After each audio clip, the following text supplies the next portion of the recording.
Jean-Luc Mélenchon qui est en direct du Parlement européen de Strasbourg. Bonjour Jean-Luc Mélenchon, coprésident du parti de gauche. Alors vous, qu'avez-vous pensé de ce discours très attendu des Non, je ne deux suis plus dirigeants sur la crise migratoire? Bon, on nous avait annoncé une journée historique parce que c'était la commémoration d'un événement similaire il y a 26 ans, le président Mitterrand et le chancelier Kohl. Bon, c'était deux géants. Là, nous avons vu, honnêtement, deux modèles réduits. Et je le dis sans acrimonie particulière, mais devez voir tous les deux débiter cette eau tiède de deux technocrates récitant ce qu'on savait déjà, car ils ne nous ont absolument rien appris. Or, ce qu'on attend des deux, c'est une espèce d'électrochoc, peut-être une proposition, quelque chose qui permette de faire redémarrer le débat européen. Et vous savez bien que l'Europe, qui est un projet, reste un projet, l'Union de l'Europe, un projet de l'avant, repart. Bon, c'est pas du tout ça qui s'est passé. Et dans ces conditions, je crois qu'on a le droit d'être assez déçu et plutôt amer, parce que après, il y a ce qu'on voit, vous comprenez. Le président français avait l'air assez éteint, on ne sait pas pourquoi. Et Madame Merkel avait l'air, n'a pas dit grand-chose, mais elle le disait avec une espèce de bonhomie qui fait croire à sa toute-puissance. Car je suis assez d'accord avec les commentaires qui ont été faits sur votre plateau.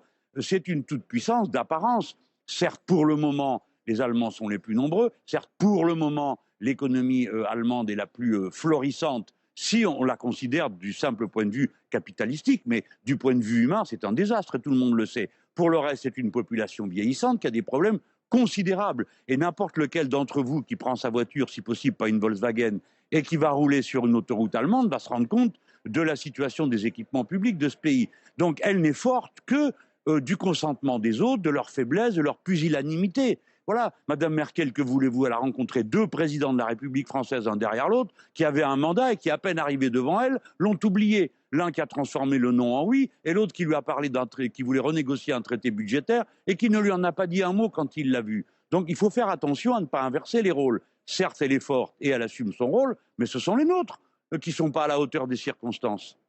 Vous appelez toujours à un plan B, Jean-Luc Mélenchon. En quoi ça consisterait ce plan B? Non, l'idée est la suivante. Le 14 et le 15 novembre prochain, nous allons faire une conférence sur le plan B. L'idée essentielle est de montrer que dans toute l'Europe, dans tous les pays d'Europe, des économistes, des élus politiques réfléchissent à qu'est-ce qu'on pourrait montrer. Est-ce qu'il existe une alternative à ce qu'on a entendu tout à l'heure? Tout à l'heure, on nous a dit, ou vous faites comme on vous dit, ou sinon fichez tous le camp. Il n'y a plus d'Europe. On a même entendu Martin Schulz dire à un bout de la délégation anglaise, si vous n'êtes pas d'accord, vous pouvez partir tout de suite. Bien.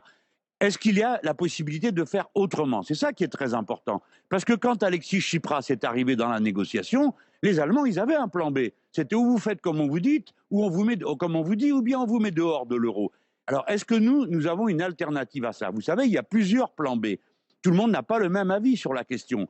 Par exemple, Oscar Lafontaine, l'un des pères fondateurs de Die Linke en Allemagne, qui a été l'ancien, vous savez, secrétaire du SPD, du Parti social-démocrate, lui pense qu'il faut recréer une monnaie commune et rendre leur liberté aux monnaies nationales. Quelqu'un comme Yanis Varoufakis, lui, soutient qu'il faut changer le statut de l'euro. Et ainsi de suite.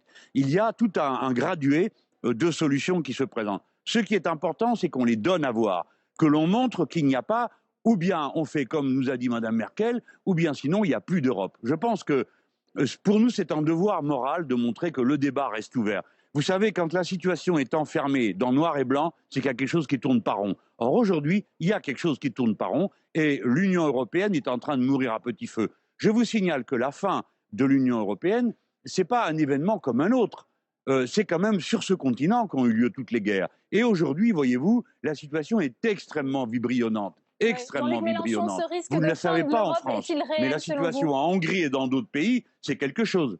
Oui, mais est-ce que ce Pardon? risque de fin d'Europe est réel selon vous? Mais il y a mille manières pour un système politique de s'effondrer. Vous savez, l'URSS, on avait dit que ça durerait 100 ans, hein, et puis ça s'est écroulé en l'espace de 2 ans, sans qu'il y ait eu un seul coup de fusil de tiré, simplement parce que cette structure était incapable de se projeter de l'avant. Elle était en quelque sorte glacée, elle s'était auto-bloquée. Eh bien, l'Europe est dans une phase d'auto-blocage aujourd'hui. Vous le voyez bien, nous sommes en train de nous disputer pour 160 000 réfugiés, alors qu'il y en a plus de 600 000 qui sont en mouvement et que les guerres que nous déclenchons et les politiques économiques que nous imposons continuent à nourrir le flot de réfugiés. Par conséquent, vous voyez vous-même comme moi que nous sommes dans une impasse. De la même manière, nous sommes dans une impasse parce que le chômage ne cesse d'exploser en Europe. Et on nous dit, bah, vous n'avez qu'à rembourser les dettes publiques. Mais vous savez comme moi, enfin, vous êtes des observateurs économiques, ces dettes ne seront jamais payées. Elles ne seront jamais payées. Donc on fait semblant. Merci Eh bien, beaucoup, voilà les Jean-Luc symptômes Mélenchon. d'une nécrose. Merci d'avoir été en direct avec nous. C'est moi qui vous remercie.